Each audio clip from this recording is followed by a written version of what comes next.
Anak laki-laki ini tanpa sengaja melihat ibunya menuangkan deterjen cucian ke dalam makanan. Makanan itu ditujukan untuk saudara tirinya. Ia langsung berlari ke kamar kakaknya dan memperingatkannya agar sama sekali tidak pernah memakan makanan dari ibu tiri mereka. Kakaknya hanya boleh makan makanan yang ia bawakan. Namun kakaknya menderita amnesia. Ingatannya kembali ke nol setiap 30 menit. Karena itu, sang adik harus terus-menerus mengingatkannya setiap hari. Sampai akhirnya kakaknya membentuk refleks bersyarat. Dengan cara ini mereka berhasil bertahan dengan aman selama 1 tahun penuh. Suatu hari ibu tiri mereka menemukan roti yang diam-diam dikirim oleh sang adik. Semua rahasia pun terbongkar. Yang tidak disangka oleh sang adik, ibu tiri itu justru menggunakan kasih sayang seorang ibu sebagai alasan, mengklaim bahwa semua yang ia lakukan adalah demi kebaikan kakaknya, agar ia bisa mewarisi seluruh kekayaan keluarga. Hal ini membuat sang adik merasa semakin bersalah. Padahal meski mereka adalah keluarga tiri, hubungan kedua bersaudara itu selalu sangat baik. Ketika kakaknya berusia 17 tahun, sang adik terlalu takut untuk mengikuti ujian renang, dan kakaknya tanpa ragu memilih menemaninya. Saat ibu tiri hendak menghukum mereka, kakaknya menanggung semua kesalahan. Akibatnya ketika ia dipukuli, kepalanya tanpa sengaja membentur paku. Sejak saat itulah ia mengalami amnesia. Sekarang, untuk mencegah sang adik mengganggu rencananya, ibu tiri ingin mengirim kakaknya ke sekolah asrama. Sang adik benar-benar putus asa. Ia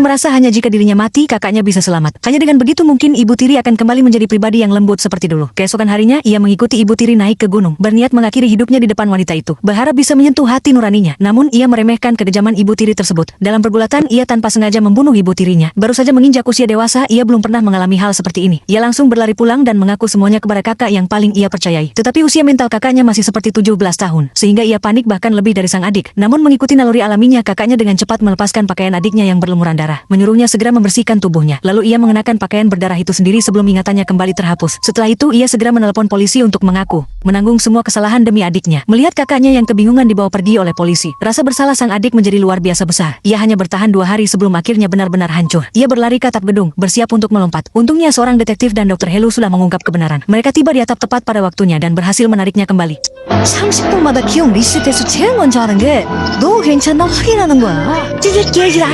Sang detektif tidak pandai berbicara, jadi Hiru harus turun tangan sendiri. Ia bertanya apakah ia benar-benar tidak takut mati. Setelah mendapatkan jawaban tegas dari sang adik, Hiru tiba-tiba memeluknya dan melompat. Tepat ketika semua orang mengira mereka berdua pasti akan mati, adegan berpindah. Ternyata mereka mendarat di atas bantalan udara dan sama sekali tidak terluka. Pada akhirnya sang adik menerima hukuman sesuai hukum. Kakaknya dikirim ke rumah sakit untuk menjalani perawatan. Di bawah perawatan dokter, amnesianya pasti akan sembuh.